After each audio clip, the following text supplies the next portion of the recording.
Hi, this is a GMAT question from gmatquestions.org. Is absolute value of P equal to K minus M? Number one, we're given that M is less than K, and number two, P plus K is equal to M. In order to solve this question, we need to know two things. You guys know that the absolute value of P is equal to P or negative P. Okay? So this means that in order for absolute value of P to be equal to K minus M, we need to know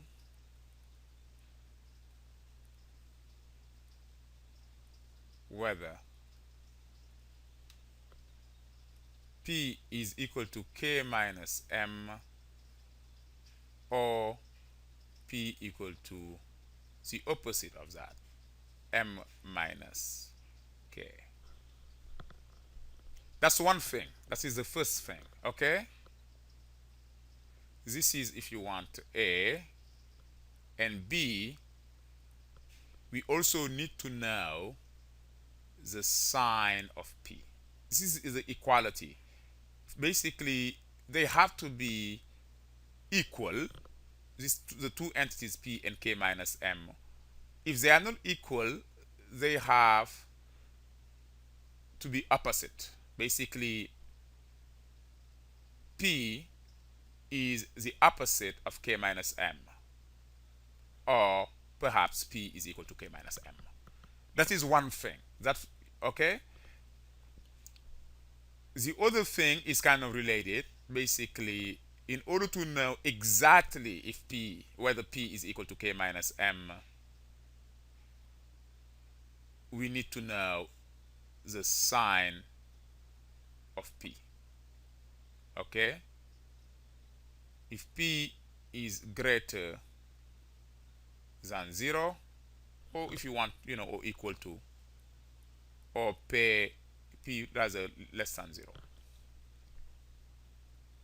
We need to know this equality if it does exist, and we need to know also the sign of P. It's like comparing 2 and negative 2. We know that the absolute value of 2 is 2. The absolute value of negative 2 is also 2. We just happen to know that negative 2 is the opposite of 2, right? So we only have to worry really about the sign. We know that negative 2 has a negative sign, so the absolute value of negative 2 is 2. But here we are dealing with variable. We don't even know whether there is equality between these two entities, or at least one is the opposite of the other, just like 2 and negative 2 are to each other. The other thing also, in order to really know whether P in the absolute value of P is equal to K minus M, we need to know basically the sign of P, or if you want the sign of K minus M.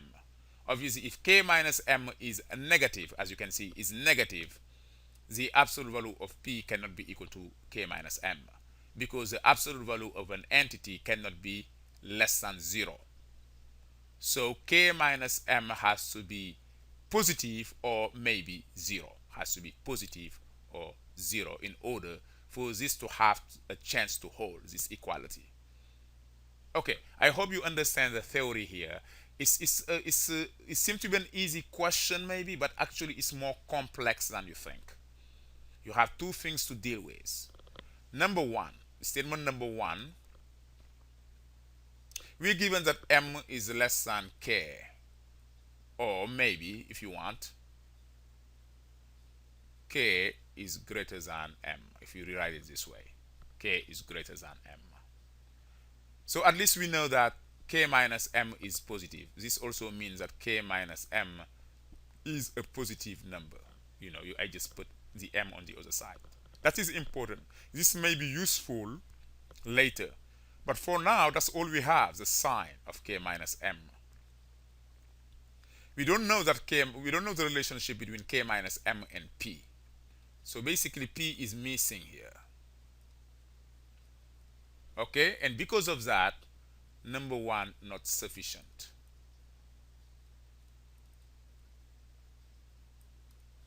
Okay, we only have one part of what we are trying to get. Number two. Number two, we are given that P is plus K is equal to M. So let me isolate M here. We're gonna have P is equal to M minus K.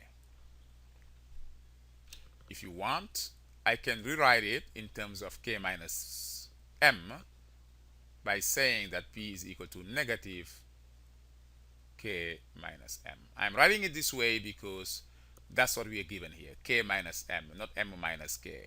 So it's to stay consistent and to see what's going on, I rewrote this, to say P equal to negative K minus M instead of saying M minus K.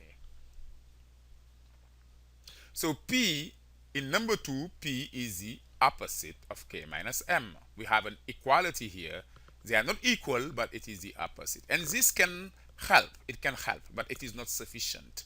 It is not sufficient because we don't know really if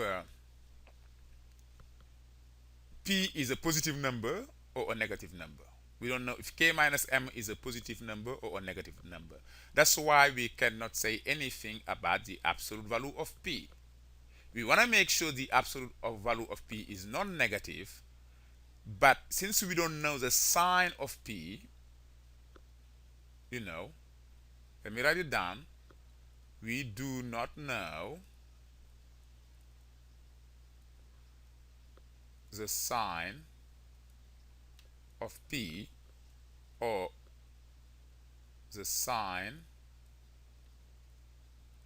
of K minus M. And for that very reason, so number two is not sufficient.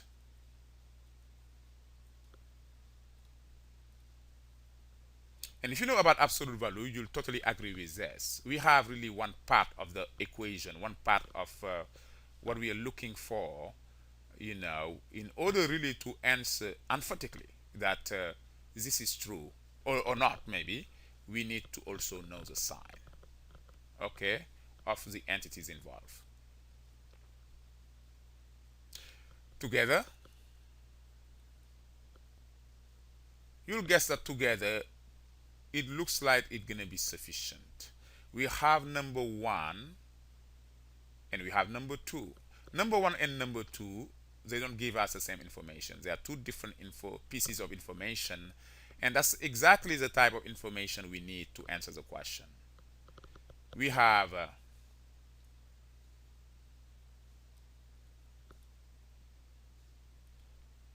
K minus M positive, the sign of K minus M here. Do you see right here?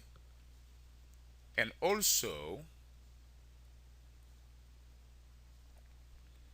the fact that P is equal to negative K minus M. Okay? So this tells us really that P is a negative. Remember, K minus M is positive. So I should write here, let me actually erase this.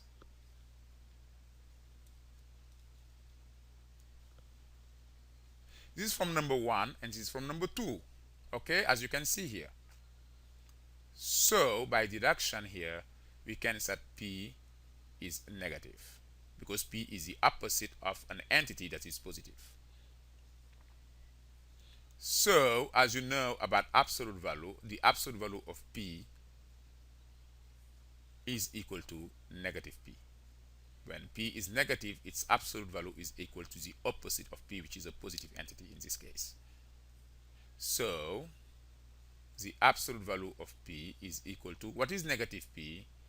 As you can see, negative P here, if you want, is equal to K minus M. As you can see here, if P is equal to negative K minus M, negative P has to be equal to K minus M. Look at here. P is equal to negative K minus M, so negative P has to be equal to k minus m. They are opposite to each other. Okay? I hope you're following me here. I really hope so. So the question was, if the absolute value of p, is it equal to k minus m? Yes, indeed. If we put statement number one and statement number two together, we can definitely answer the question by saying yes. Yes. Okay? So the answer to this question is C. In terms of data sufficiency, the correct answer is C.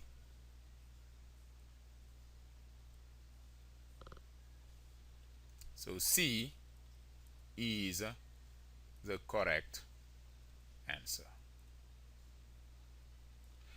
Okay, that wasn't an easy question, but I hope you learned something from this question. It wasn't as easy as you would think, okay? Hopefully you have gained something from this. Thank you for watching. This is a GMAT question from gmatquestions.org.